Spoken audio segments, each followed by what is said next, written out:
It's Friday, July 19th. Keith and C Marty Fit Marty's back in the lab. There he is on the horizontal street. Good morning, pal. What's up, pal? What's up, my man? Oh, I missed you, Marty. I missed you, man. I fucking missed you. Look like it feels like I was just with you, man. Something crazy like that, right? Then you were stuck in an airport in Canada for a few days, or I think you were. Was that where you were?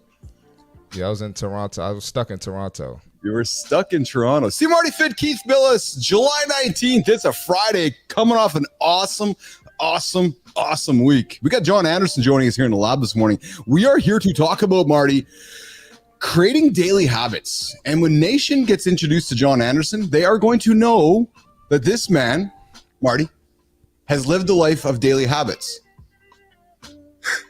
Would you agree? They said he got cheat codes. I don't think there's cheat codes, man. When you look at John Anderson, Nah, there's no cheat codes. I do not suspect this man has cheated a day in his life. Marty, I've met the man before. I've had an interview with the guy. I think he might outwork you and I. It's possible. Hold on. Are you actually going to agree with me right now? Dude, yeah. I thought we were on the same team here, man. Maybe we should arm wrestle him. Let's do it. Two versus one. Nation's going to see when John Anderson comes on stage. They're going to be like, Keith and Marty are going to arm wrestle him? Yeah, 2 versus 1. I think we're going to need a 2 versus 1. 2 versus 1. A 2 versus 1. So today on the show, we're going to talk about daily habits, what it takes to create those ultimate daily habits. You are here on the morning show, Keith and C Marty Fit. We drop Monday to Friday, 8 o'clock Eastern time. I thank y'all for joining us this morning. We go for an hour and a half every single day with content to help you move forward. The content to get your ass out of bed. That's a goat, Marty. That's a goat. That's a goat. That's a goat. We need to have a goat sound effect, actually. I'm on it. You are on it. Yeah. So we start this show every single day with one mission, with one purpose, Nation, one purpose only. And that purpose is to help you get going.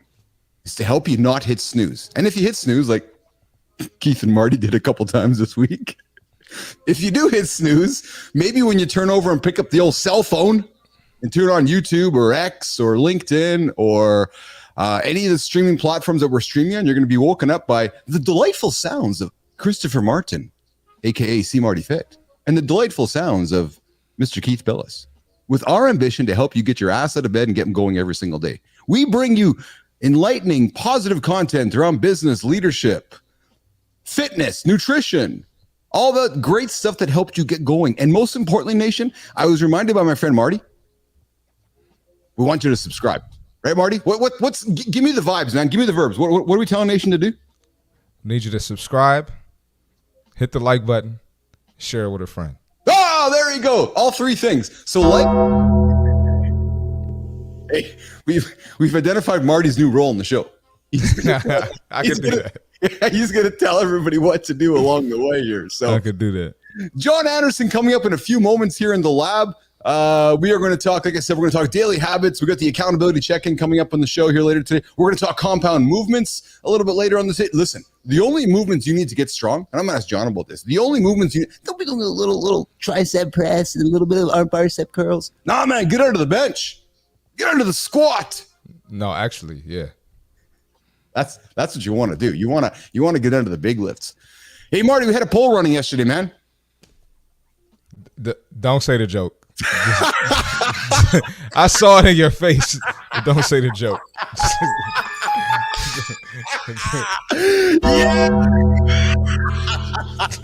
Just let it go, brother. Hey, Seth Kuhn. Good morning, Seth. He jumped in and said, "Hey, Keith, I loved your poll joke." I was like, yes, somebody who... Go ahead. I'm going to tell John Anderson the poll joke later, see if he gets a kick out of it. But he's not going to get it. We had a joke. Yesterday's poll was, Marty, what's your go-to strategy for achieving big goals? We gave 4 choices. Self-motivation and discipline, collaborating with others, using mentors and coaches, and flexible goal setting. And the choices came down to 2. It was 50-50 split, self-motivation and discipline, and using mentors and coaches. So people are split on how they are going to achieve their goals, whether it's coaches or whether it's using mentors. And then today, Marty, we get the poll running. We got the poll running on Threads. We get the poll running on YouTube. And we get the poll running on LinkedIn. We're all over the world today. We figured out, we got a cool dude in the lab, John Anderson. We're going to extend the reach today. So question for the poll today is, Nation, which daily habit has the biggest impact on your success? So Marty, some people like the morning exercise. You and I, John Anderson, get that morning lift in, the compound movements like our lifts earlier this week. Number 2 is we're asking folks, which daily habit has the biggest impact?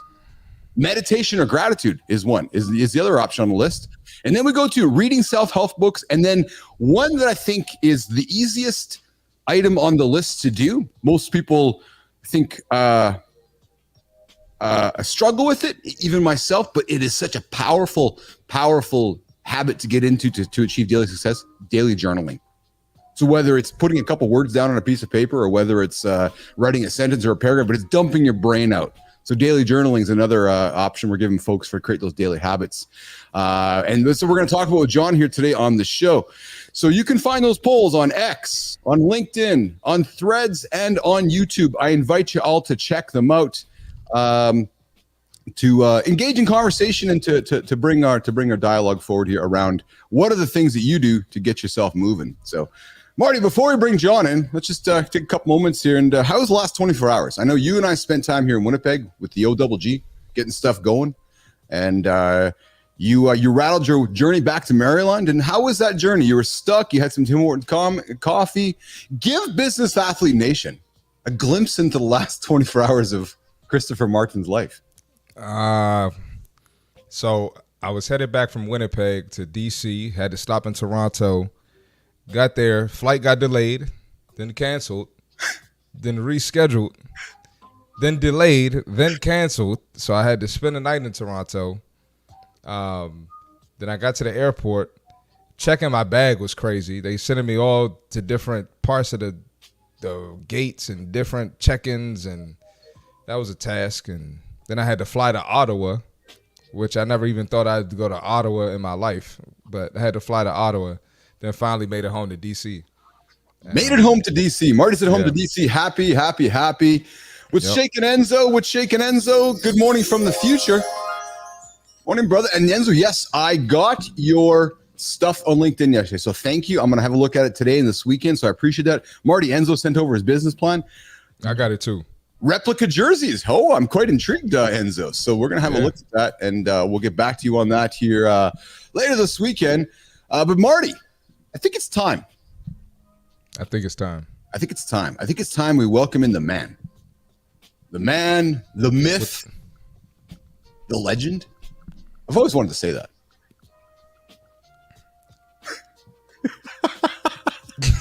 No comment. Nope.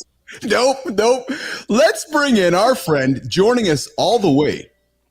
Jimmy, I got the vertical. Jimmy, I'm throwing you the horizontal. Coming in all the way from Nevada, I think. Or is it California, Johnny Anderson? Where are you coming from, pal? California. Oh, there we go.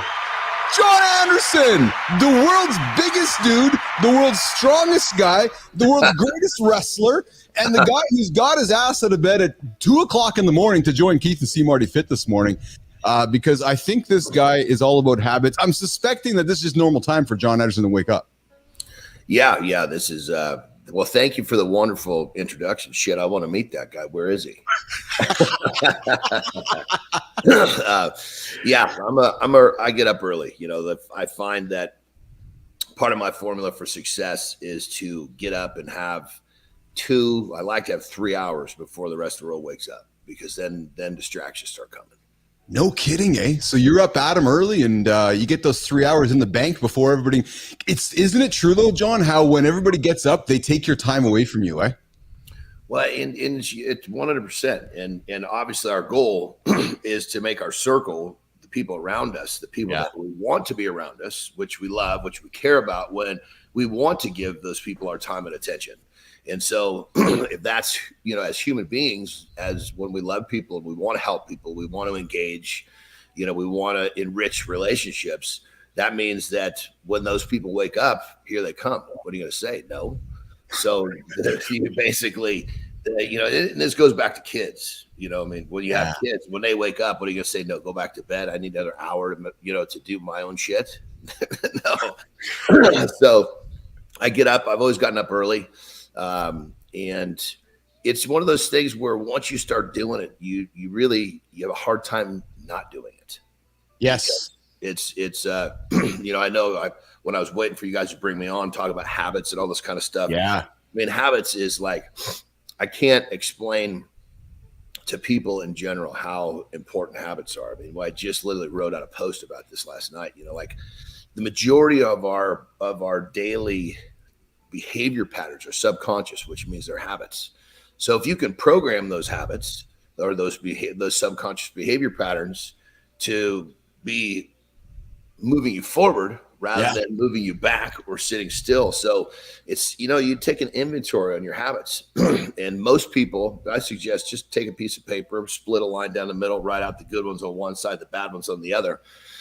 Most people are pretty surprised at the bad habits they do have. And then what I say, just take the easiest one you think is going to be able to break or replace, pull that bad one out and try to basically replace it with something else. So it's like let's say somebody has a bad habit of eating at nighttime at 8 o'clock before they go to bed. Well, instead of going to the cupboard to go get something you're not supposed to eat, go to your living room and have a book sitting at the coffee table right next to your chair and read.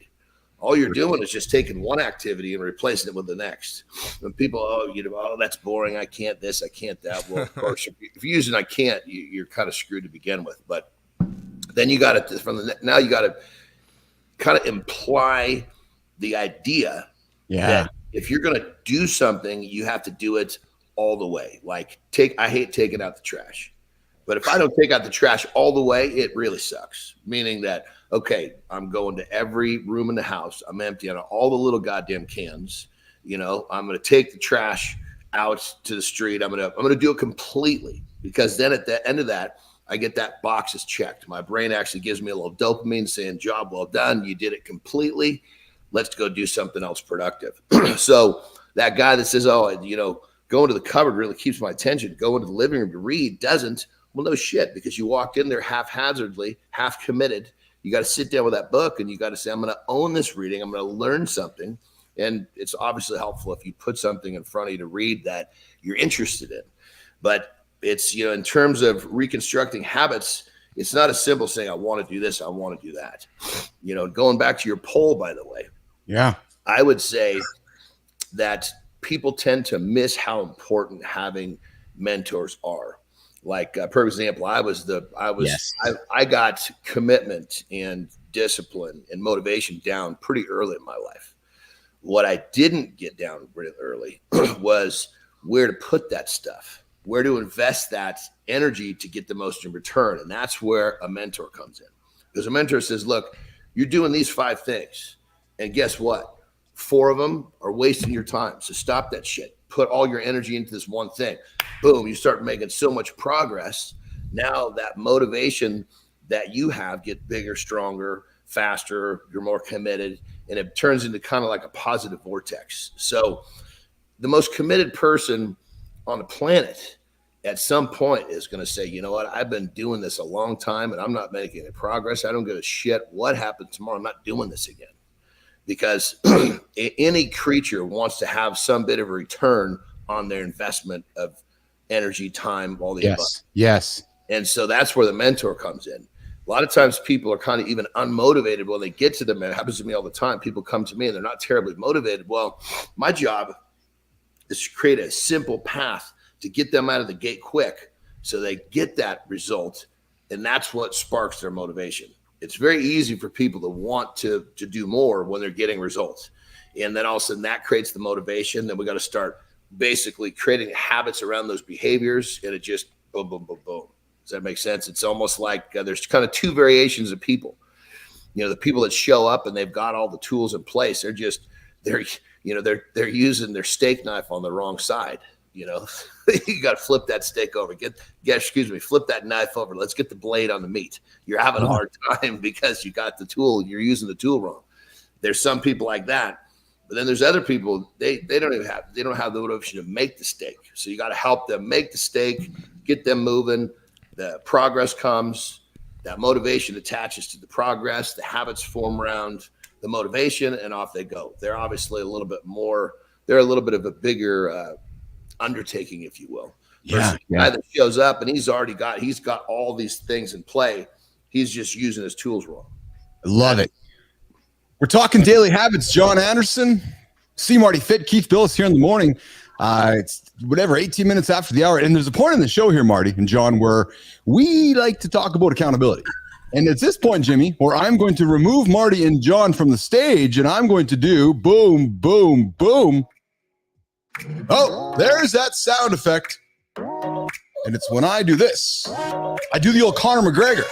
That's it, Marty. It's the Conor McGregor. It's the confidence Conor McGregor thing. That's what it is. Ha ha. Thanks, Ilan Com. Great job, Keith and friends. What's shaking, Dustin? Hey, so it's this point we ask you.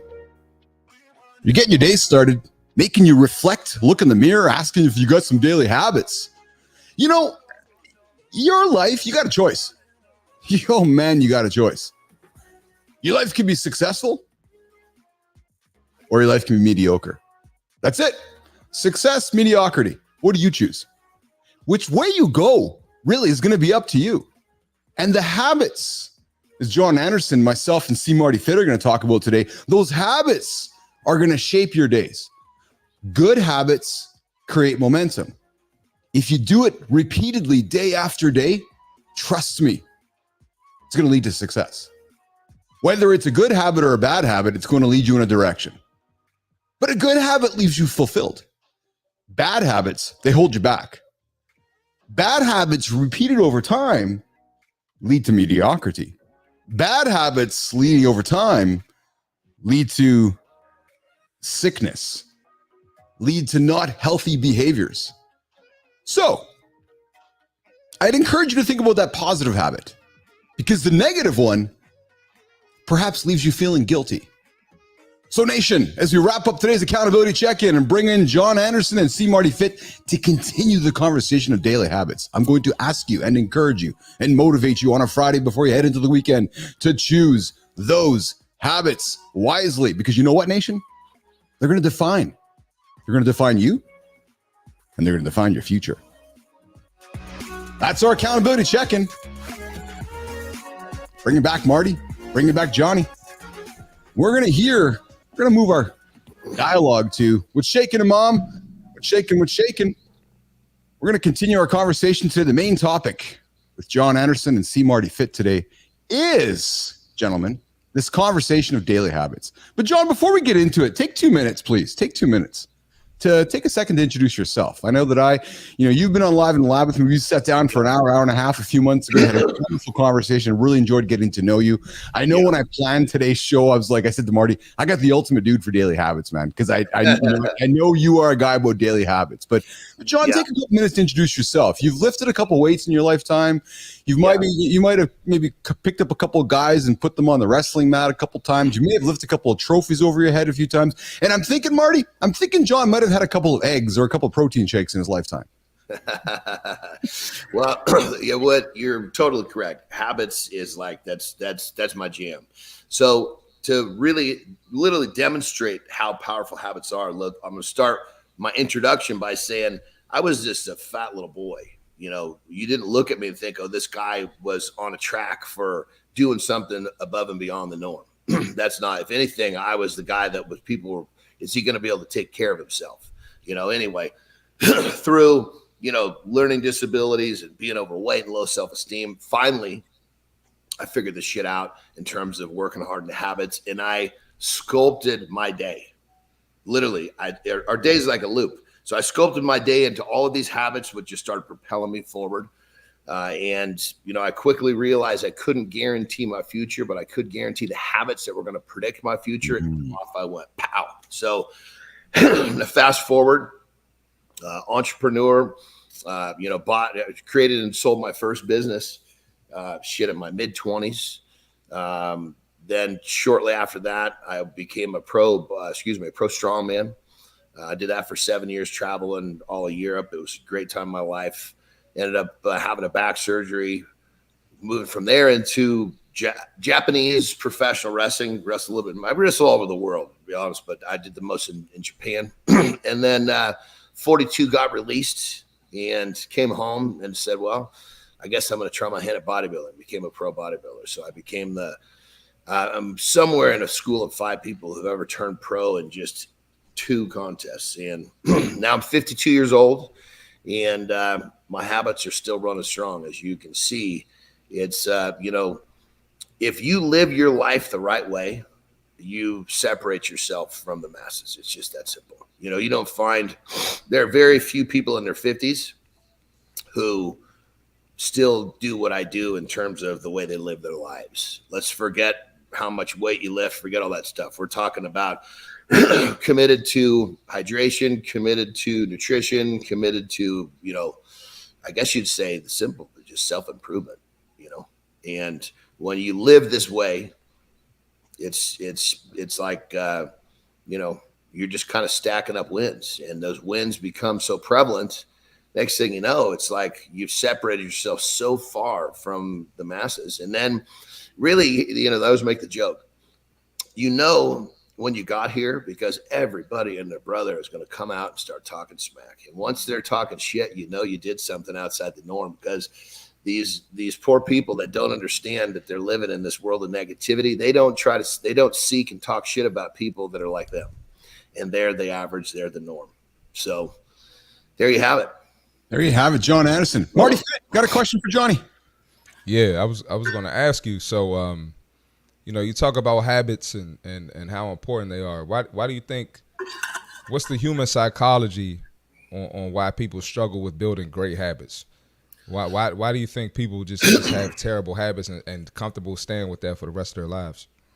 That's a great question, brother. And I believe that we've all been kind of programmed.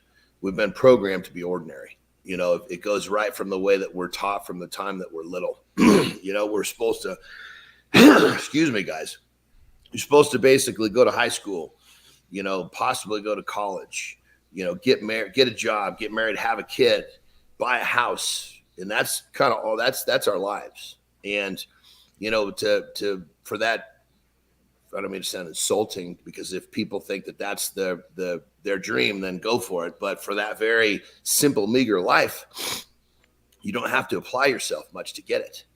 And because we're programmed, we're programmed in school to be workers. We're basically, we're taught to be mediocre. When we create habits, so here's the answer to your question, brother. When we create habits to get outside the norm, people attack us. And most people don't have the nuts to get past that. One of my favorite sayings is you have to fail. It's okay to fail, just don't quit. Well, most people they're more afraid of what people are going to say because they failed than what the actual failure is, because people are so caught up in what other people think about them that is, that whole barrier of fear, failure, of what others are going to say, because what we did was outside the norm, because what we did was a little different, holds most people back. They're happier to just sit in the crowd and be a fly on the wall, or whatever you want to call it, be a number.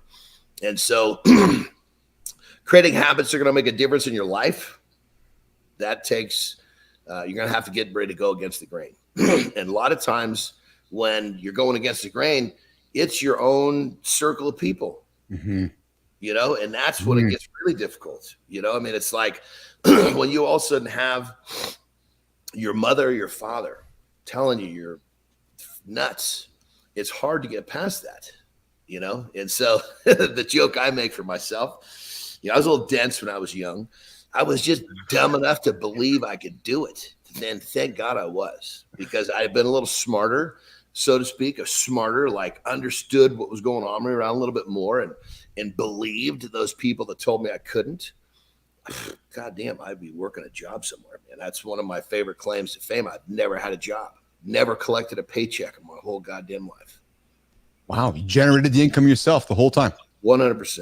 Well, let me, just so I'm totally want to make sure I'm not, somebody doesn't snag me on this. Call you out. As an adult, when I was under 18, I had a couple of jobs. You know what's incredible, John? You know what's incredible, Marty, is that we had David Sowers in the lab here on earlier this week, and John, David has created an incredible business in the United States called Royal Restrooms. They're a high-end restroom business, and like we're talking like the Royal Throne. Like when you go to an event or you go to an outdoor facility, you'd have like a wonderful restroom experience where air conditioned, not outhouses. That's actually a great concept. He talked about what you just said, John, though. When he started it, his family and his friends in his circle were like, what the hell are you doing starting a crapper business? Like, what are you doing starting a restaurant? Like, why are you starting a restroom business? And John, he was derided. He was chided. Buddy. Right? Yeah. Just like you talked about. And so you talk about your journey as an athlete, and as bodybuilder wrestler, and people are going, what the hell are you doing, Anderson? Well, David. It never gets better. I mean, perfect example. I was told I was fucking crazy when I was young. Well, then when I actually I was making progress. So now let's fast forward. I'm in, mid 20s. I'm a fucking beast at this point. I'm 260 pounds. I can walk into any gym and be the strongest guy there. Right. But granted, that's just the gym. Right. And so I start preparing to compete. People are like, what are you doing? You're not strong enough to do that. And it's like, it's crazy how, I guess what it comes down to, if you look at it, is that when most times when people are taking a stand against you, it's some deep rooted thing because they didn't put it on the line themselves. And it's much easier for you to come to their side of the fence where you didn't make it also. And sometimes people never even make an action to try to make it. It's all in their minds. But misery loves company, whether you like it or not. Even when it comes to your family, So, I've dealt with a lot of that in my family too, without getting too deep into all that whole shit. It was like I had family members that were highly supportive when it came to what I could see, but not when I couldn't see. Like, holy shit, man, what's going on here? So, it's almost like the silent the sabotage you can't see. Yeah. You know what I mean? Yes, it's exactly. Like, damn. I just sniffed that one out. But either way, the thing with habits that here's the thing. In the fitness world, people believe it's pretty terrible. People believe that you can take an enhancement and you're going to get what you want, right? And those are people who have never taken enhancements, because once you've taken them, you realize it's a piece of the equation for sure, but it's not the equation. And so, when you preach habits, right? When you preach getting what you want, people are always looking for that thing that, it's not the habit, it's this. No, this helped, but in business, the same thing. There's always somebody does something great in business. They have a great startup. Oh, it was the timing. Oh, it was because you knew this guy. Yeah. Shut your mouth. Yeah. You go out and put it on the line, see what happens. Because until you put it on the line, you're not going to accidentally open a door that's going to make you great. You accidentally open a door by knocking on every door you come across. And next thing you know, one day somebody opens up and says, hey, this time you're right. You were correct. It's like what you're saying, John, is people don't, and Marty and I talk about it all the time. People don't want to, I don't want to make a broad statement, but there's a reluctance to acknowledge the journey along the way. It's like, oh, so you're big. You must have taken some enhancements. Oh, you lost weight. You must have taken some enhancements. Right. Yeah, so it's whether it's enhancements to get big or whether it's enhancements to lose weight. Marty and I talk about, the shortcuts that are offered to society today. Those that want to put the work in, show up every single day. Immediately we judge, go, oh, Marty must have been cheating. Johnny, there's no way John woke up every single day for 5 years at 4 a.m. to go get his training in. Nah, Marty did not become a D1 athlete by being committed every single day. There must have been a shortcut. And that's what people don't recognize, isn't it, John and Marty? That shortcuts don't exist. Well, and the thing about it is that, you can say all this shit all you want, but all it is a place for you to hide. Yes. It's like, if you're it, and it doesn't matter what the success is, what venue we're talking about, business, family, it's getting fit. It doesn't matter when someone has a habit that allows them to make that progress because they're constantly moving forward. people are not going to look at the fact that it's like, you see the guy that it's like the movie star. Oh, this guy's famous. Where did he come from? Well, you didn't see the 10 years he was doing all the shit you couldn't see. Yeah. And that's the habit part of it. I mean, and when you say getting up at, at 4 a.m. for 5 years, you can put a 2 in front of that, I mean, so, yeah. I mean, yes. I've been lifting weights. I mean, this is the thing. People look at me and they think, oh man, he's put in some work. But what you don't understand is I put in more work than most people can ever even imagine, because I wasn't gifted with anything other than being dumb enough to believe that I could do it, but realizing that it took a whole lot of habits and a whole lot of repetitive shit to make it work for me.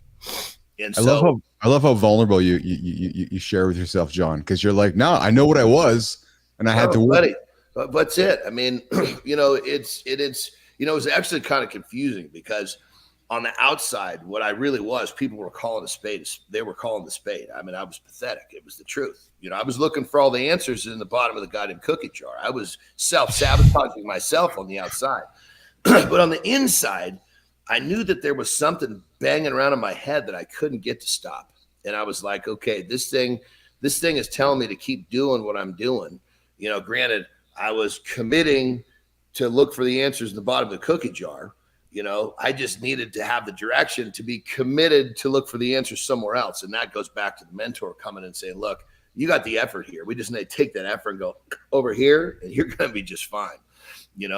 But the thing about habits is people just don't understand how powerful they are, because they would rather point, oh, he did this to get where he is, because they can hide behind that rather than saying, oh, well, shit, getting up at 4 a.m., that's way too much for them to consider to do themselves, nor would they probably be able to stick to it. And I'm not saying getting up at 4 a.m. is for everybody, but I'm just saying that the habits that we use, the habits we create and use to become really good at something, those are the things that people don't want to acknowledge, because they don't want to do it. Mm-hmm. Yeah, I like how you said you almost got to be delusional to make that happen. So talk about how important the delusion is, and then another thing too, when it comes to putting in the work, a lot of people like to say genetics. Oh, it's genetics. I can't change because of genetics. So talk about that a little bit along with putting the work in as well. Well, I would say they kind of almost fit hand in hand, because the guy that has the good genetics, he does, like when it comes to fitness, he makes a lot of progress without having to be delusional. You know what I mean? And it's like, somebody like myself, I didn't have that. And so, literally people, when I was first starting off and I realized, okay, this is my formula, I can see the pace that I've created for myself. I'm separating myself from the people around me. That's when I just realized, okay, and I go underwater. I basically just put my head down and do what I do. And I do as much as I can. And if I can make my habits bigger and stronger, I will. At some point, I had to kind of balance that. Okay, I'm getting so aggressive that I'm beating myself down. I need to be able to recover. I need to be able to do that. I need a little more sleep. But being delusional is probably, in the success world, like when I'm mentoring people for success, whatever it is they're trying to be successful, it's coming down to obsession. That's the word that I use. You have to be obsessed. Delusional, obsessed kind of fit together. But if you're not obsessed with becoming great at whatever it is you're trying to become great at, there's somebody else who is obsessed or delusional. Mm-hmm. They're going to whoop the shit out of you. So you got to decide how good or how great do you want to be. And that right there is going to kind of determine your scale of how nuts or how delusional or how, any of the words we want to use, you have to be, because that's when it comes down to it. The average man, he doesn't have, he's not obsessed with anything. That's why he's average. The average man's not obsessed by anything. That's why he's average. So then let me ask you this, both of you. I'm going to ask both of you gentlemen. Marty, you're a successful D1 athlete as you've gone through your career. John's checked off a few boxes in success through his career. Gentlemen, are daily habits a way that we compete with our peers around us? So John, like you said, you're like, all right, I'm getting up at 5 a.m. I'm going to use a metaphor. Well, The Rock's getting up at 4:55. So I'm going to get up at 4:52 just in case I meet the guy in the back alley, all metaphors and joking aside. But is that a way that we as humans, we as men compete? Which is, I'm starting my day, I'm getting my daily habit in because I know that if I don't, there's a guy around the corner that is, and he might beat me someday. I mean, I can see how that would be motivating for sure, especially with someone just getting started off. A lot of times it's easy to kind of think about competing with somebody else. It gets that something going in your stomach. But for me, I think at this point in my journey of 52 years old, what I'm looking at is how to maximize my day. It's like we all live in this 24-hour loop.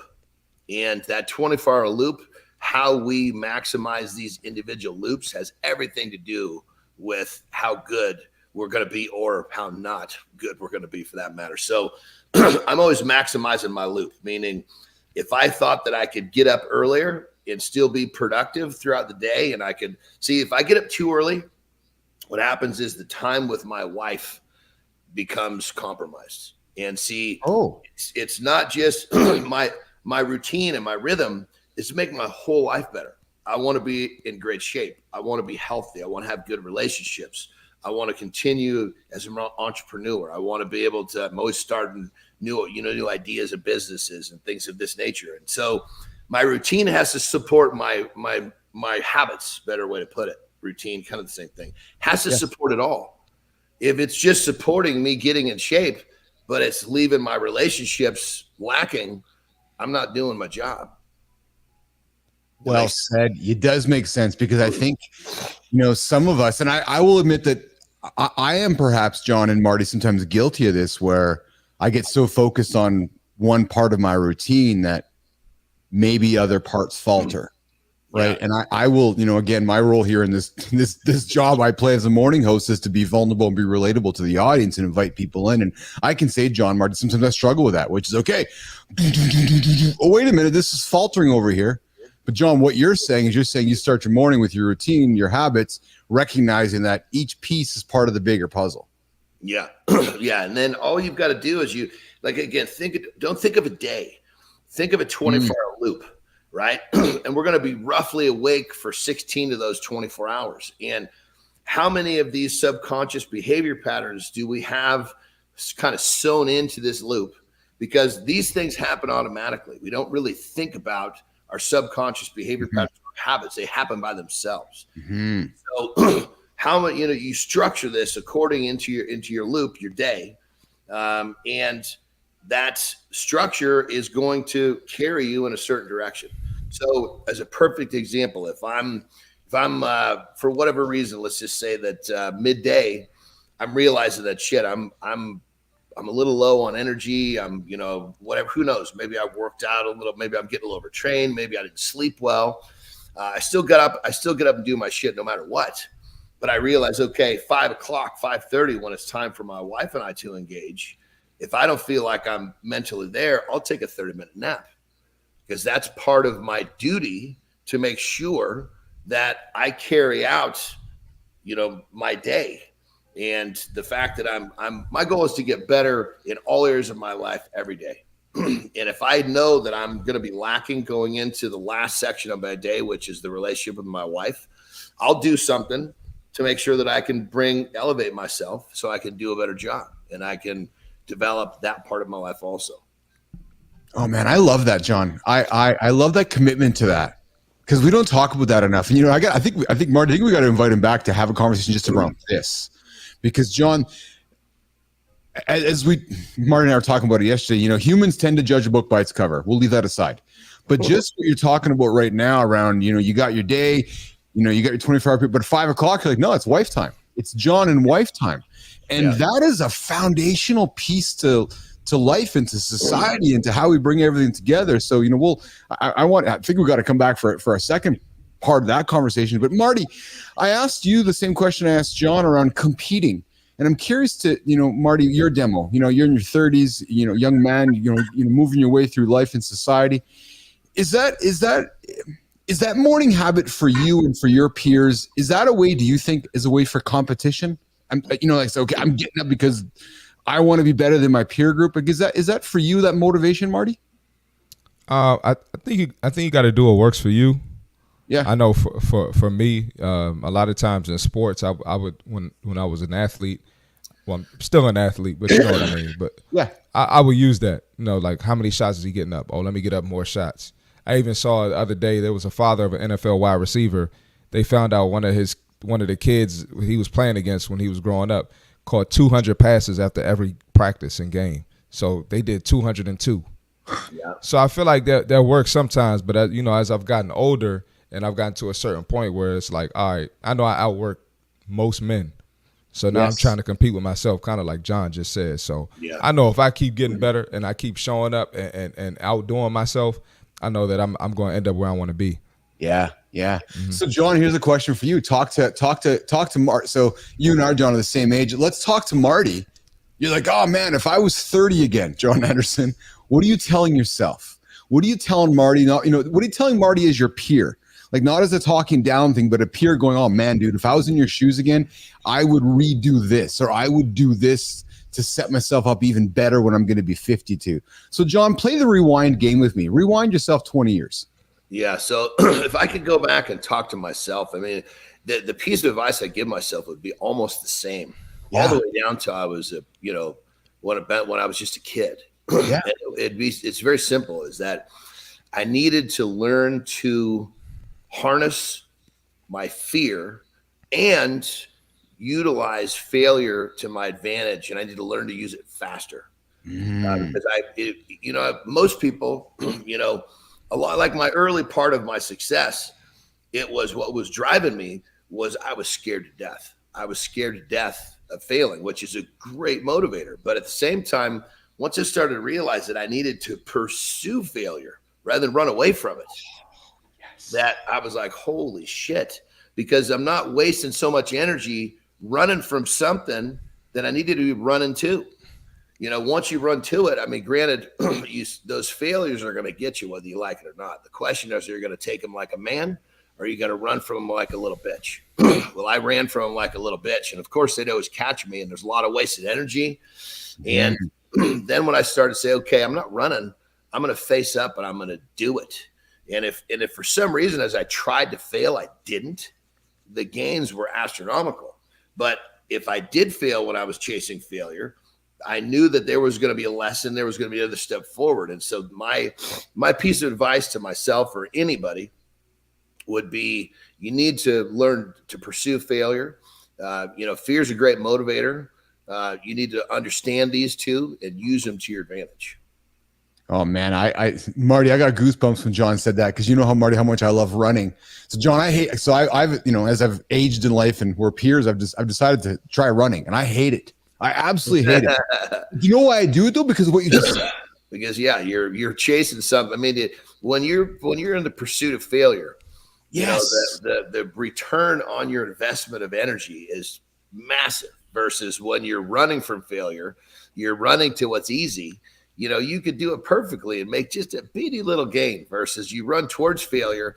You could even be off on your effort that day and you're still going to make a massive return. That in itself is such a learning. Hey, Marty, like running towards failure. And we just do not talk about that enough, which is, teaching ourselves as peers, teaching ourselves as humans, as brothers, to say, it's okay to run towards the fire, man. I got you. Because it's better to run towards the fire than not at all. And oh, by the way, as your accountability partner, I got your back, brother.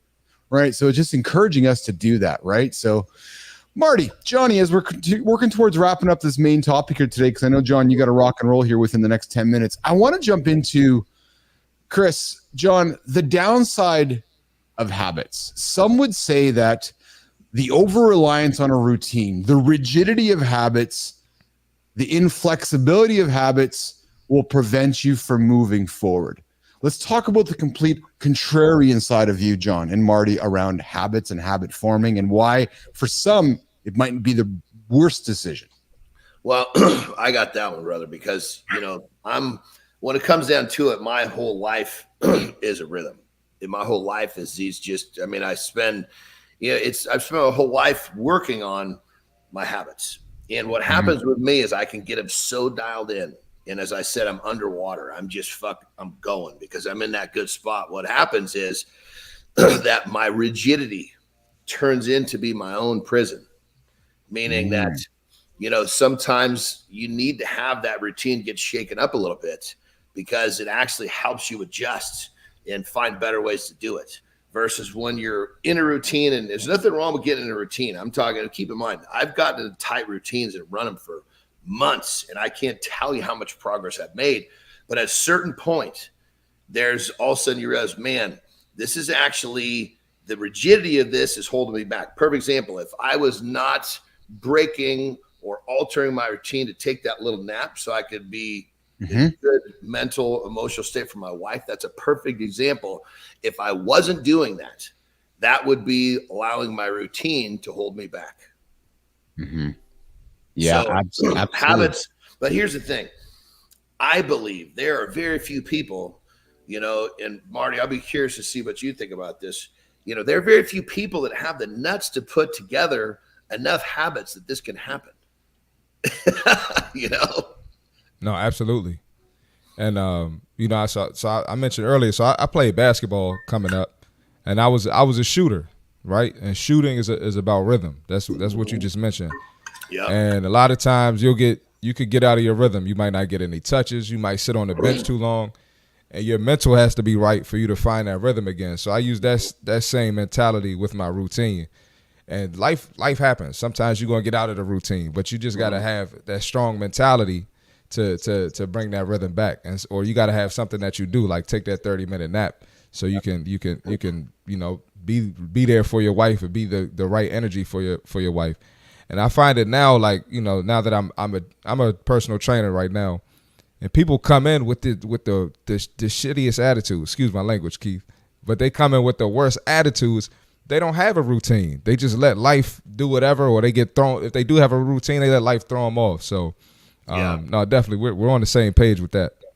Yeah. The routine sets the course when you fall off of habit, doesn't it, John, Marty? So when you do find life coming at you in several different directions, without a habit, I think it spirals out of control. But with that habit, you can take on what's coming at you, acknowledge it, and then revert back into your regular routine. Marty, for example, you were here in Winnipeg with me this week. You have your regular routines. You might have been off on your training, might have been off on your eating, might have been off on your sleep.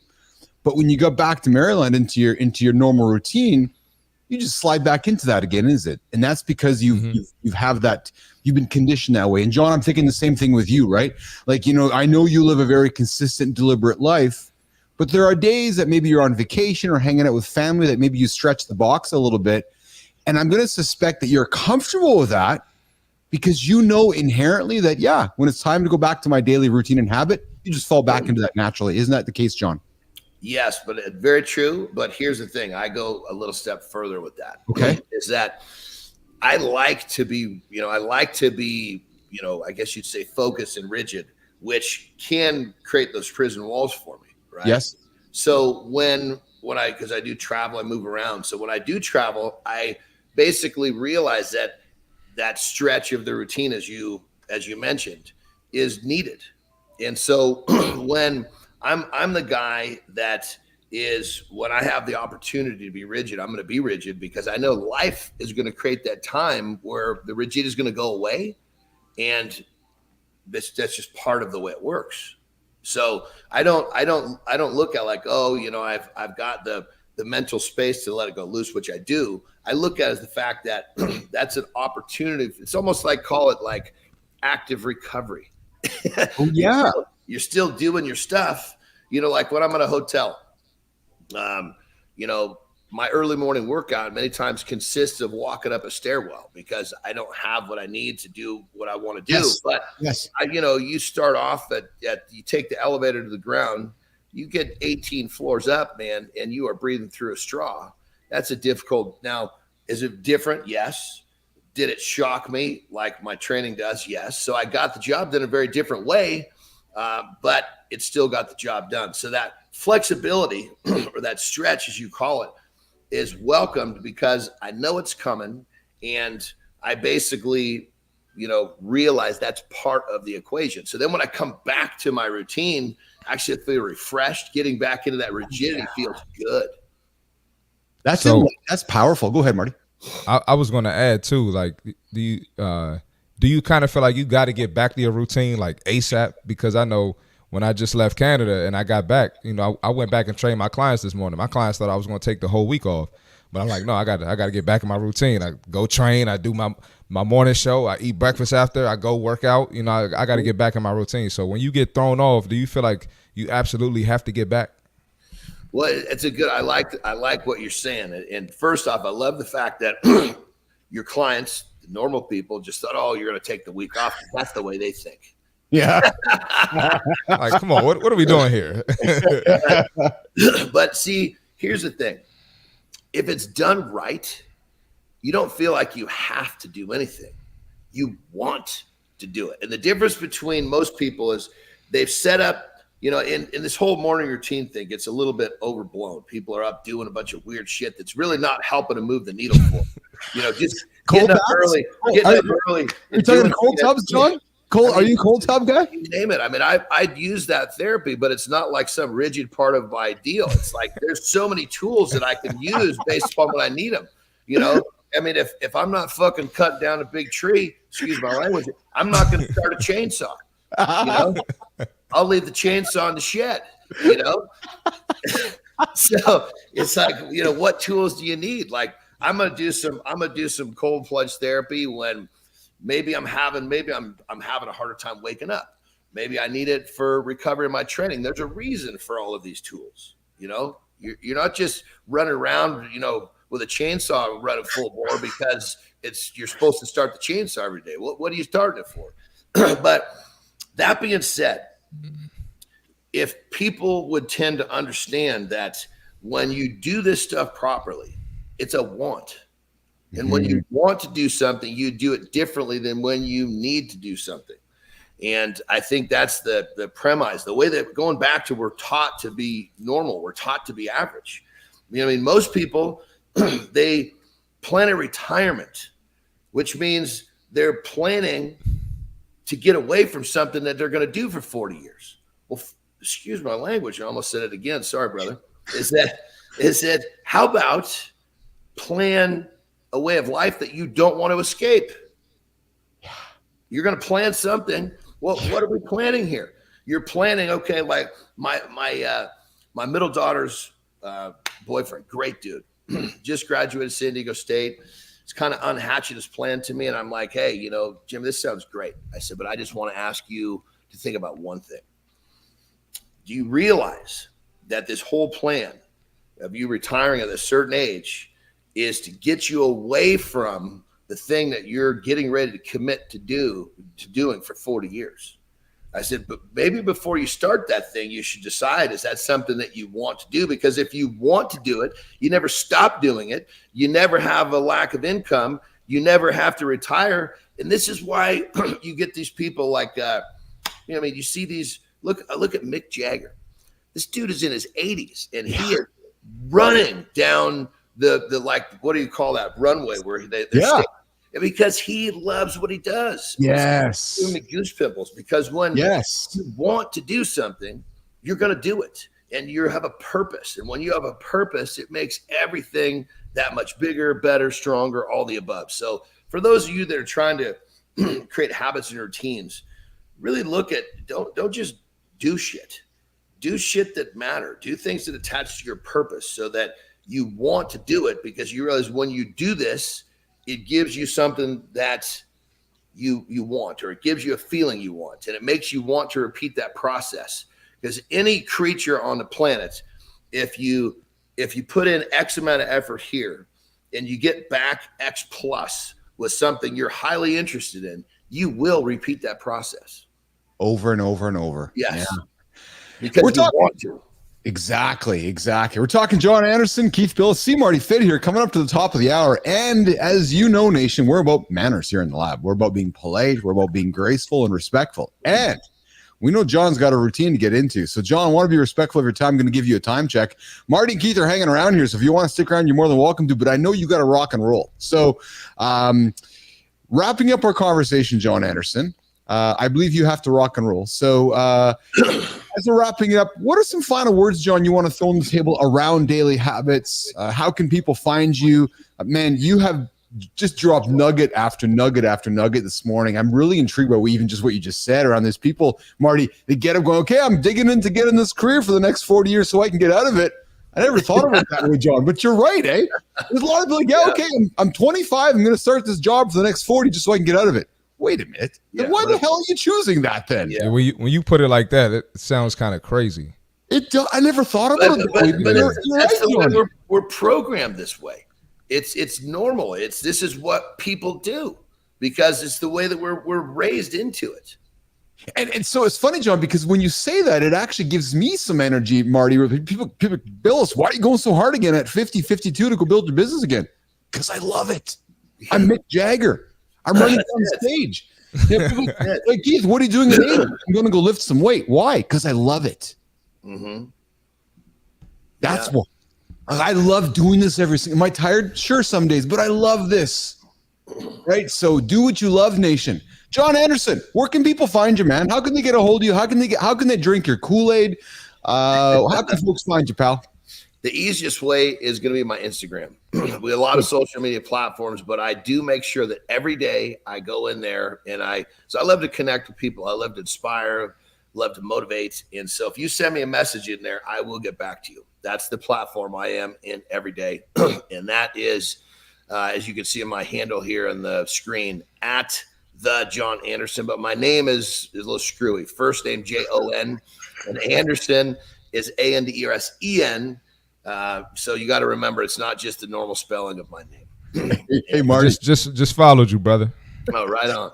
Hey, Marty, John's had this issue his entire life where he's like, my name is Screwy. So he's like this kid going through junior high and high school just trying to figure out his name, which is probably what drove him to be mad around habits. Like, damn it, I got to get some habits in place because my mom and dad made my name all screwy. They made with Jon, they made the EN, and he's like blaming his parents for all of his. That is a little screwed up. Yeah. Now that I think about it.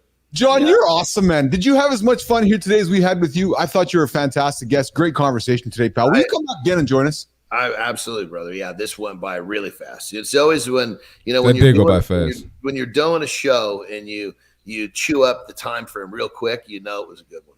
And that's absolutely. And as you can tell, we're trying to do some things differently here. There's not a morning show like this on the planet. We're the only morning show that wakes up North America, the world, with topics around accountability, with topics around habits, with topics, John, to convince people to get their ass out of bed instead of hitting the snooze button. Yeah. That's why Keith and Marty wake up every single day and bring in guests like yourself to make people maybe think a little bit differently. There's somebody that heard you today that's going to go to their job going, why the hell am I doing this to race towards retirement that I hate? And I love that. I love that. That's a great way to put it, man. It really is. It really is. Because we have to look at everything that we're taught from the other side. It's like we just assume this is the way it goes because we were all taught this way and because we're taught in masses. Well, let's remember, we don't want to be like the masses. So it's time to look at the conventional wisdom from the other side. Yes. Marty, last word to you for John before we walk John out the door. Hey, appreciate you coming on. You definitely dropped some nuggets and changed my perspective on things. I look up to the guys like y'all in their 50s to guide me as I get older. Right. I appreciate that, brother. That makes it all worth it right there. It's exactly. Definitely. John, you have an exceptional day, my friend. Exceptional summer. You take care of yourself. I've told you this before, as I'm freezing up here, but I've told you this before. You've been in the lab twice. You're no longer a guest of the lab. You're family of the lab, man. You come back. You got announcements you got to make. You got books you're dropping. You got appearances you're making. You're like, hey, I want to get my message out.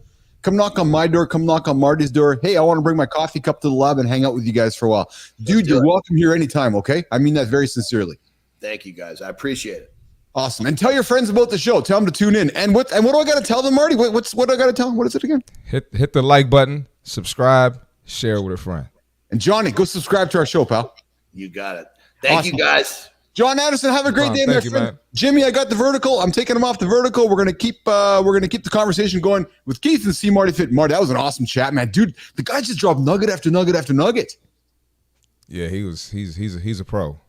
We got to get the sound effect. We got to get the sound effect for the GOAT because he might be up there in the GOAT category. Yeah, he's a pro, man. He's absolutely a pro. Solid guy. I had John here in the lab a few months ago, as I told you, Marty, for Live in the Lab. And when we had this topic around habits, I'm like, I know a dude that will talk about habits until the sun doesn't shine. And that's John Anderson, man. The guy is a beast. He's a GOAT, and man, he just dropped some things that I just don't think about. Right? I'm going to repeat myself, but just that whole idea, right? There's a lot of people waking up today going, okay, I'm digging into my job now for the next 20, 30, 40 years, and I hate it, but this is what I'm supposed to do. This is what I'm supposed to do. Really? So we're going to continue the show here. We're going to get into the second half of the show here today. We got the C Marty Fit Tip coming up, and we're going to pivot our conversation at this point in the show to compound movements. I wish we could have heard him talk about some compound movements too. I'm sure he got some nuggets for that. Well, Marty, I got to tell you, man. So when Johnny messaged me last night, said, "Hey, I got a time frame around. I got the 55-minute mark." I said to myself, "Okay, host, yes, Keith. Do I keep the conversation on habits, or do I bring in compound movements?" Because I figured we could probably talk. Because I know John can talk, man. He's got nuggets after nugget after nugget. And I was like, okay, I'm going to choose to keep the focus on habits, and then you and I will dig into compound movements. But you're right, we got to bring the beast back to talk about compound movements, and because I'm sure he's going to say things that you and I are also going to talk about. But the fact is, nation, compound movements. You're starting your day on a Friday, and you're starting. John talked about it, Marty. But the things that we hate to do, we should do them. Compound movements, Marty, are all you need. Agreed. You can transform your entire body, your entire physique, with just a few powerful exercises. Yep. So let's take the next little bit, Marty, you and me. What if they just want to lose their stomach? Or I just want to toe my arms. Or girls, I just want to work on my butt. So ladies, I love you. I love you, ladies, and I know Marty does as well. But if we can change this mission on the show where we can invite ladies to recognize that, I'm going to call it my lovely girl, Lauren, and in a positive way. No, positive. Oh, I was going to say, what now? No. And I mean this because a lot of people come around and like, oh, Lauren, I want your arms. Oh, Lord, I want to have jacked arms like you. Or I want to have. It's just like, oh, no, it's not just because I did biceps. It's a little more than that. Dude, if you want to see how Lauren crushes lifts, man, Lauren, compound lift, Lauren. She does. She does it all. So you don't show up one day and go, I want to have nice biceps. No, you got to lift heavy weight. You got to not be afraid and go for a run, go do some cardio, eat. And here's the thing too, Marty, that everybody here's the thing that nobody gets, man. You Keith Marty Fit right now. You don't build arms in the gym, you build them in the kitchen. There you go. Where's my button? You want to have nice aesthetics? Put the donut down.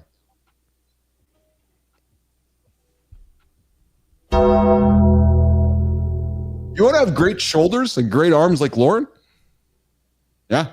Go have some broccoli and chicken and go do a compound lift. Marty? He's absolutely right. It's true. It's absolutely true. It doesn't just happen in your hour workout. It's much more to it. It doesn't. So there's my rant. I love you, Lauren. She's my poster child for ranting because I'm around people and people are like, oh yeah, I want to look like Lauren. Well, then go put the work in. No, she just didn't show up for 1 week and all of a sudden become a jacked human being. The 30-day challenge. The kid's been training for 25 years, man. 30-day challenge.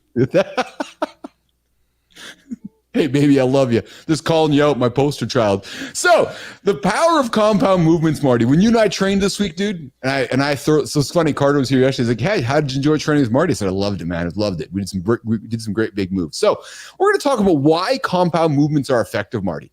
Compound movements engage multiple muscle groups effectively.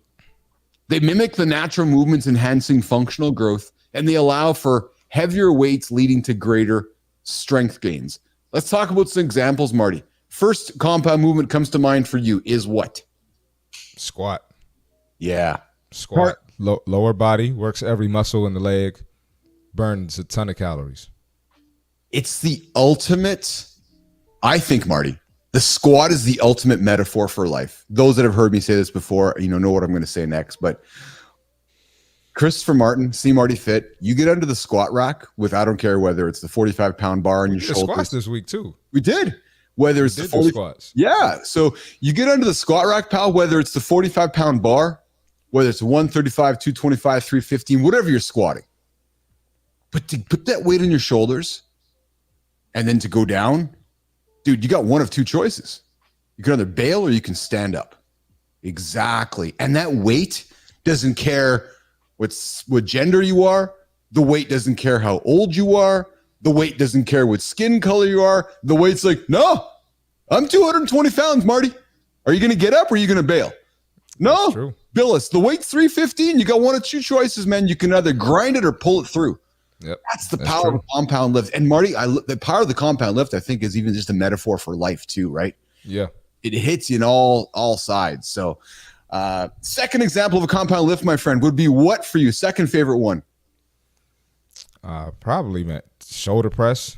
There you go. Yes. Yeah. That's a good one, man. It's like same thing. Burn a ton of calories, working multiple muscles. Yes. And it's tough. Yes. It's not easy, man. Yes. It's not easy. I love the deadlift. Next one up on the compound lifts is deadlifts. Works the entire posterior chain and core. Now, Deads Nation, you got to be careful. Can hurt yourself with them. But done properly, whoa. Full body, hit you. Marty. Real quick, let me address the myth on getting hurt with deadlifts. Yeah, please. A lot of times people have poor form and they're doing too heavy. If you can't go super heavy on deadlift, that's okay. You can still get the benefit from it if you lighten the weight a little bit. So don't let people stop you from doing it because they say it's bad for your back. It's totally not true. Well, and I think so. I agree with you there, 100%. It's and hey, you don't have to get into the rack. You don't have to get into the dead and start with 200, 300, 400 pounds. Pick up the bar. Just pick up the bar. I literally start so many clients with just the bar, and now they're doing 185 clean. 225 clean. There you go. Right there. Women. Yeah. So the Power Nation, the power of the compound lift. Don't be afraid of it. It's and here's the thing, Marty. Yes, it's going to be hard. Yes, you're going to be saying to yourself, but I just want to do the arm curls. Okay. Yeah. You're not going to get the results. Put the arm curls aside, do a squat, do a dead, do a shoulder press, go to work.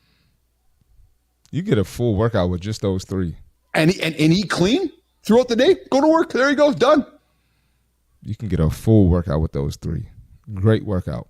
Very much overlooked. Marty, bench press. The power of the bench press strengthens the chest, the shoulders, the core. Talk about the power of getting, the shoulders and the triceps. Talk about the power of the bench press. So again, we talk about the little movements, right? Put the bicep curl, put the tricep curl aside, and do what, Marty? Do the bench press instead. Another great one. Fellas, you can change your whole physique with the bench press. Yeah. Change your whole look. I'm saying if you were to work out and stay the same weight, but you have been doing bench press, you change your whole look. Look completely different. Absolutely. Good morning, Hoodlow. Good to see you, man. It's been a while since we saw you in the lab here. What's up, Hoodlow? I'm glad to see you in. I think Marty, we got Hoodlow in the lab sometime, man. He's a CRM genius. Joins us from Florida. And Hoodlow, we should bring in some time to chat about some CRM. I don't know if I want to talk CRM in the morning. We'll talk about Hoodlow. We'll bring him in to talk about something else in the morning. CRM is a little rough in the morning. There you go. Hoodlow, good to see you, pal. Just having some fun with you. You know how we like to have fun here in the lab. I'm sure he could talk about a lot, though. The guy's kind of smart. I'm sure he could talk about plenty. Yeah. Hoodlow's got, based upon your shirts, one wants to be seen, the other not. Yeah, Hoodlow, I'm in camo. Can you see me? Oh. Hoodlow, if you're looking closely, all you should be able to see is my face because my shirt and my shorts and my hat is all camo. So in theory, all you should see is my face right now. So that's CRM is boring. You know what's boring if he says CRM is boring. Hey, Nation, all kidding aside, if you are looking for a CRM expert in your business, you go call Michael Hoodlow. The dude is a genius when it comes to CRM stuff, even if it is boring. But Michael Hoodlow will make it entertaining. You ever been in a CRM like Zoom call? I have. Did you fall asleep? No, I sent my avatar. Oh, wow. So just turn the screen off. That's it. Yeah. Yeah. I was at a CRM conference with Hoodlow and I went to sleep. Oh, Hoodlow. Hey Nation, you come to the show, we like to have fun with you. This is an engaging, interactive show, so if you tune in, we might call you out. So if you bring some comments to the screen, we'll weave you into the show here. We're talking compound movements with Keith and C Marty. Coming up in a few moments, we get to C Marty Fit Tip, something to get you going throughout your day. But Marty, another compound movement that you and I did this week, not many, I think that Hoodlow's like brutal. Hoodlow, go have another cup of coffee, man. We had to get him. We had to get you, Hoodlow. Get him is exactly it. Yeah, yeah. Have you ever been in a call with bros talking about? Oh, Michael, I love you, man. That's boring too, actually. That is boring too. That's actually boring too. Yeah, so yeah. So if you don't want to talk about working out, change the channel because Keith and Marty are talking about compound lifts. Hey, Hoodlow, have you done a compound lift before? Oh! Hey, Hoodlow, he did that, not me. People tuning in going, what the hell's going on with Bilous and C Marty? Well, we like to have fun with our guests. This is hilarious. We show love through jesting and banter, so don't take offense to anything we're talking about here. If you're taking offense, don't tune in. I'm just going to be honest with you. If you don't like the humor we bring, which is all love, through love, then you should tune out. But hey, we're always going to make it a positive spin here. Marty, we did bent over rows, another big compound movement that engages the back, the biceps, and the core. Talk about the power of the bent over row, man. Yeah, big exercise, man, and the back is a big muscle as well. I think outside of your legs, the back is the next largest muscle. So yes, man, and that's another way. You work on that V taper, you could change your whole look. That's for the men and the ladies. Yes, and you can make your waistline look smaller when you define that V taper a little bit more. Oh, talk about that life hack, eh? People sometimes they wonder what that's all about. Talk about the power of the V taper. And I know we're not talking bro science here. We're talking reality here. You're walking through the streets of New York City, through Florida. You're walking next to Michael Hoodlow, and you're going, wow, that guy's got a great physique. Look at his shoulders. Look at his little waist. How does that come together, Marty? That's through things like what?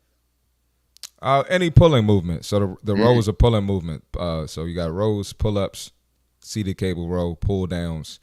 And, if you want some motivation, especially ladies, that V taper, when you put the sundress on and your back is out, going to look amazing. Fellas, when you put the custom suit on, when you got a meeting at work, you can see it through that button-up shirt. So just a little motivation for you. Nation, we all know that I don't love my girl Lauren, but you put Lauren in a sundress with her shoulders and her V taper. Telling you, Nation, go eat well, go do some compound movements. You're gonna like how you look in the mirror. So Marty, there's many more benefits with compound lifts beyond strength. You said it at the beginning of our chat here. The efficiency in workouts. Oh, I don't have a lot of time to lift, Marty. I only got 10 minutes or 20 minutes. Okay, what are you going to suggest? Oh, are you asking hypothetically, or are you asking me? Yeah, so no, I'm just there's efficiency in this. Go ahead. Sorry, go ahead. Yeah, the example we mentioned earlier. If you did squat, deadlift, shoulder press, if you had 20 minutes and you could get 5 or 6 rounds in, you're good for the day. Think about that, Nation. Yeah, I mean, I don't know how far you wanted to go, but if we're talking about caloric burn, caloric expenditure, do it right.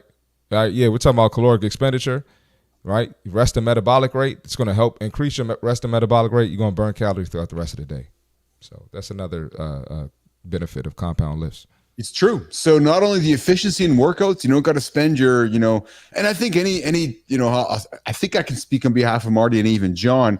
You're spending longer than 45 minutes, an hour in the gym, probably longer than 45. You're probably tired, right? You're probably burning out, right? Oh, yeah. Get in there for your 30, 45 minutes, get some compound movements in there, get out, go get some good food. But like Marty said, you get those compound lifts and you're efficient. You're not spending hours, right? You're going to, that calorie expenditure is going to continue throughout the day. And it's going to be an effective way to continue moving your day forward. So again, Marty, we talk about using AI to save time in your life. You save time. You use AI, do compound lifts. There's no excuse not to hit the gym. Absolutely.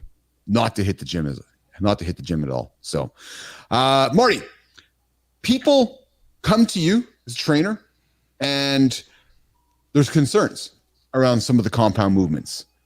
Proper form, risk of injury, intimidation. Oh, I don't want to lift that heavy weight. I'm nervous about it. I just want to go lift the little dumbbell to be strong. Talk about how we can encourage our audience, how you encourage your clients to, as John said, walk towards the fire, embrace the fear, but overcoming the challenges of considering doing compound lifts, Marty. Well, everyone has different pain points, so I tend to hit their pain points. So, some might be parents or grandparents, and I bring up the whole situation with, having fun with your kid or osteoporosis, one wrong movement, you're hurt. Yeah. Can't enjoy that time with your kid anymore or your grandkids.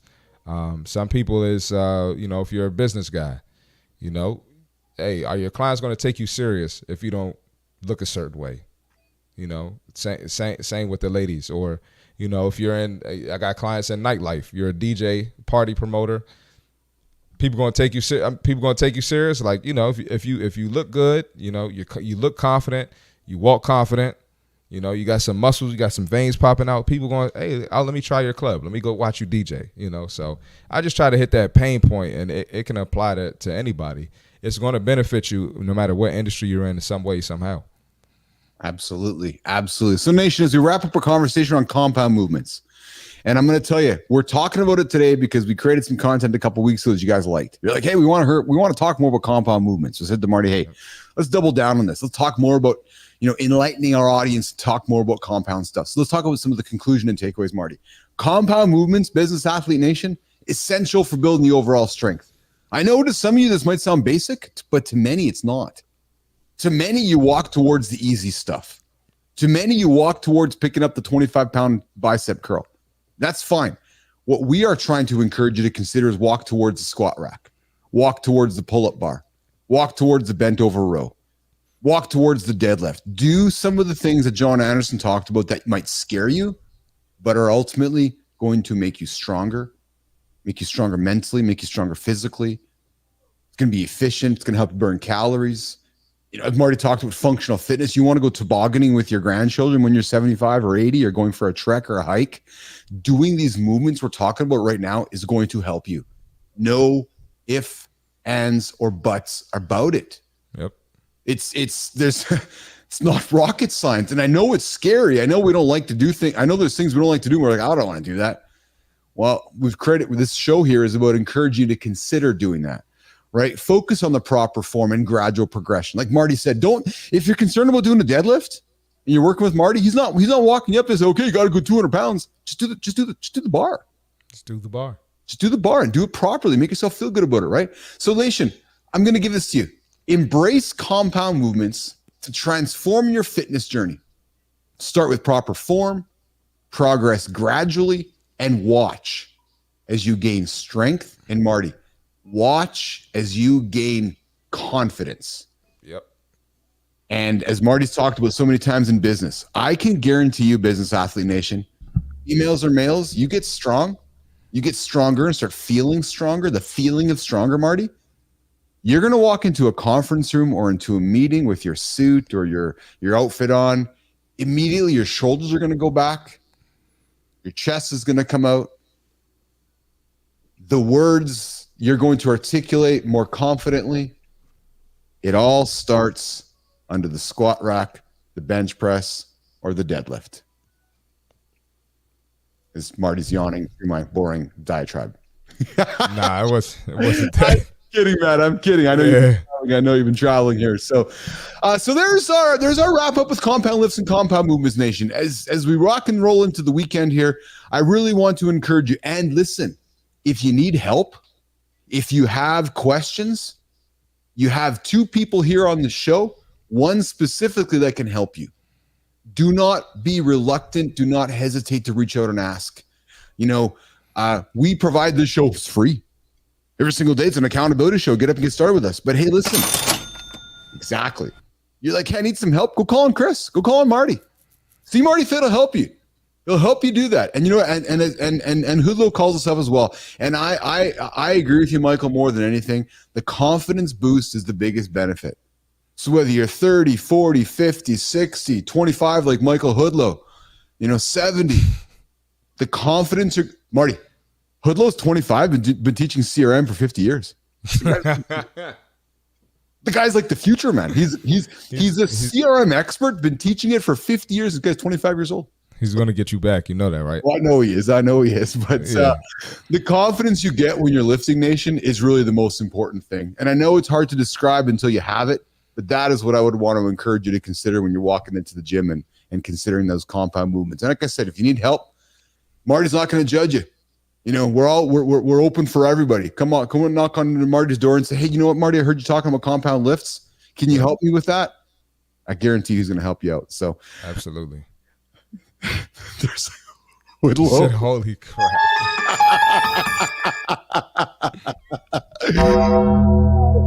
Love you, man. We love you. We love you. Hey, Jimmy, it's this point of the show, man, where I think we're going to pivot the conversation to a moment in the show to keep the nation motivated and moving forward. And Marty, it's this time where we are going to do, I'm going to shuffle my sound effects and let's get it. Let's get it. Let's get it. It's that time of the morning for the fit tip. So let's get into it. The habits you live by every day determine your fitness success. Staying consistent with your fitness and life goals requires habits that keep you on track. Here are 7 non-negotiable habits for success. Number 1, show up daily. Consistency beats perfection. Aim to improve every day. That 1% better adds up. Number 2, plan your workouts. Schedule them like important meetings. I always tell Keith, if you wing it, you're going to eat chicken wings. So, but you got to have a plan. Plan your workouts. If you need help, you can always contact me. Prioritize nutrition. Fuel your body with wholesome meals, satiating foods, macronutrient-filled, nutrient-dense foods, protein, fats, carbs. Get enough sleep. Rest is important for recovery and performance. You got to sleep. Put the phone on D&D. Turn the TV off. If you prioritize your fitness, you prioritize your sleep. That's a good one. Stay hydrated. Drink water throughout the day. Carry a gallon with you. Carry 64 ounces, 50 ounces, whatever it is, whatever you can do consistently and hit that goal. Try to keep that water with you and try to increase it as time goes on and your body gets used to it. Track your progress. Keep a journal of your workouts and your diet. Keep track of how much weight you're doing, what exercises, what you're eating, what works for you, what doesn't work for you. And lastly, and probably most importantly, stay positive. A positive mindset can overcome any obstacle. Just like John talked about earlier, right? You're going to get thrown off. You're going to get off your rhythm. Stuff's going to happen. Life's going to happen. But you got to stay positive throughout it. Stick to these habits, and you'll be well on your way to achieving your fitness goals and life goals. And that's the fitness tip for today. Awesome. There's the C Marty Fit Tip of the day. We drop it every single day. Accountability check-in, the C Marty Fit Tip. It's just pieces of advice, nuggets to help you guys keep moving, give you things to think about, give you things to move forward.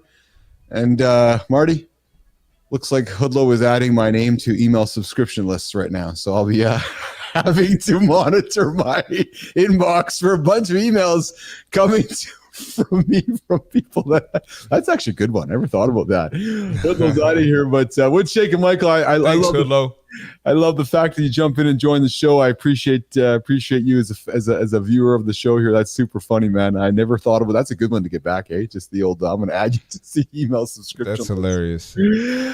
Marty, we're going to get towards wrapping up the show here, man. 90 minutes into the second hour. And Nation, as you've noticed here, we've been working on tweaking the show here. We've been in the early number days. We were trying to fit it all into an hour. And we've been expanding our segments. And, and that is the goal here as we keep going up. And I just want to pause, Marty, and just say thank you to everybody. We have seen you all tuning in. you know, and I appreciate that you guys are tuning in, you're subscribing, you're liking, you're offering comments, and I'm asking you to keep doing that. As you know, we're the only morning show on the planet. We're the only morning show in the mornings that you can wake up with that helps you achieve your goals. It's all about accountability. It's all about forming daily habits and maybe offering you nuggets to get your day started. We try not to bring negativity. We're always trying to bring positivity. There's enough negativity in the world, Marty. So we're hoping we hope that you think about 8 o'clock Eastern time. You're like, yeah, I want to go hang out with Christopher Martin, C Marty Fit. Yeah, I want to go hang out with Keith Bilous. Keith, you know, C Bilous or K Bilous Fit. I want to hang out with these guys to get my day started. Marty, what a great week, man. We started the week in Winnipeg on Sunday. We hung out Monday, Tuesday, Wednesday. You spent some time trying to get yourself home on Thursday, and we're back here on Friday. From me to you, man, thank you, brother. What a great week, pal. Of course. Thank you as well. And thank you, OGG. O-double-G. 100%. Yep. So, Nation, thanks for joining us for the week. You guys have yourself a great weekend. You can find us. You can find us on Inside BAPL on Instagram, Mornings in the Lab on Instagram. You can find us on LinkedIn, X. We are on every platform. We're everywhere. We are ubiquitous. Our goal is to create accountability, to create trust, to create content you can believe in from a couple of guys who are showing up every single day to help you show up. So like the channel, subscribe to the channel, offer some comments. We got polls up there. Exactly the 3 things, Marty. But we're going to get out of here. Nation, have an awesome day. Have an awesome weekend. We're going to be back Monday morning. I don't have the agenda in front of me, Jimmy, so we're going to leave it aside. You'll see it in the feeds this weekend. We'll see you guys on Monday. Marty? All right. Yep. Thanks for watching. See you Monday. See you guys.